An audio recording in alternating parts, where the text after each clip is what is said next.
ඉහළ මට්ටමේ ප්‍රසම්පාදන කමිටු හට සහයවීම සඳහා ලන්සු ඇගීම් කමිටු පත් කිරීම. ඉහළ මට්ටමේ ප්‍රසම්පාදන කමිටු හට සහයවීම සඳහා ලන්සු ඇගීම් කමිටු පත් කිරීමේ ඉල්ලීම ප්‍රධාන ගණන්දීමේ නිලධාරයා විසින් භාණ්ඩාගාර ලේකම් වෙත ඉදිරිපත් කළ යුතුය. ලන්සු ඇගීම් කමිටු පත් කිරීම සඳහා වන ඉල්ලීම ප්‍රසම්පාදන කාර්ය සංග්‍රහය 2024 දෙවැනි පරිච්ඡේදයේ ඇනෙක්ෂ 5 දක්වා ඇති ආකෘතිය භාවිතා කරමින් සිදු කළ යුතුය. එවැනි ඉල්ලීමක් ලැබීමෙන් පසු භාණ්ඩාගාරයේ ලේකම් විසින් ඉහළ මට්ටමේ ප්‍රසම්පාදන කමිටු හට සහාය වීම සඳහා ලන්සු ඇගීමේ කමිටු පත් කළ යුතුය. විශේෂිත ප්‍රසම්පාදන කටයුතු හැසිරවීම සහ ලන්සු ඇගීම් කමිටු ක්‍රියාදාමයන්ට නිතිපතා සහභාගී වීමට සුදුසු නිලධාරීන් ප්‍රධාන ගණන්දීමේ නිලධාරිය විසින් නම් කළ යුතු අතර ඔවුන්ට එම කාර්යය සඳහා කාලය වෙන් කිරීමේ හැකියාව තිබිය යුතුය. එක් නිලධාරියෙකු එකවර ලන්සු ඇගීම් කමිටු 6කට වඩා සමාජිකයෙකු ලෙස පත් කළ නොහැක.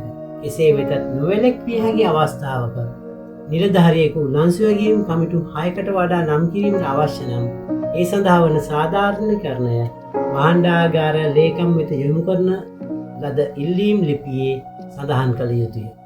G. ලන්සු ඇගීම් කමිටු සමාජිකයින් අවම වශයෙන් පහත් විය යුතුය. සංයුතයේ පහත පරිදි වේ. ලන්සු ඇගීම් කමිටු සඳහා සභාපතිවරයෙකු සිටිය යුතුය. ලන්සු ඇගීම් කමිටු විෂය පිළිබඳ විශේෂඥයින්ගෙන් සමන්විය යුතු අතර ප්‍රසම්පාදන විෂය පිළිබඳ දැනුමක් ඇති සමාජිකයින් අවම වශයෙන් ප්‍රසම්පාදන විෂය පිළිබඳව ප්‍රමාණවත් දැනුමක් ඇති සමාජිකයින් එක් අයෙකු හෝ සිටිය යුතුය. 3. විශේෂිත ප්‍රවීණතාවයක් ඇති වෙනත් ඕනෑම නිලධාරියෙකු. මේ අවශ්‍ය නම් විතරයි. 4. අදාළ අමාත්‍යංශයේ නිලධාරියෙකු. 5. භාණ්ඩාගාරයේ නියෝජිතයෙකු.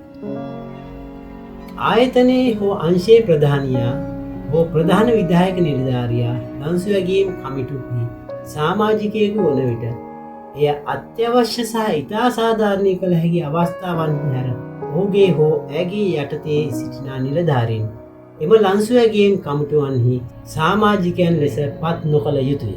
H. විශේෂඥ උපදෙස් ලබා ගැනීම.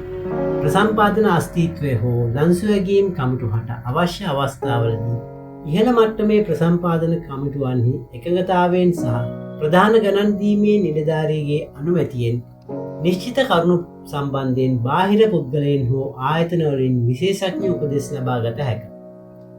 ප්‍රසම්පාදන අස්තිත්වය සහ ලන්සු ඇගීම් කමිටුව හට පිළිවෙලින් ප්‍රසම්පාදන ලේඛන කෙටුම්පත් කිරීම සහ ලන්සු යෝජනා ඇගීම සඳහා බාහිර උපදේශකයින්ගෙන් සහාය ලබා ගත හැක. කෙසේ වෙතත් ලන්සු ඇගීම් කමිටුව සම්පූර්ණ ලන්සු හෝ යෝජනා ඇගීම් ක්‍රියාවලිය සඳහා වගකිව යුතුය.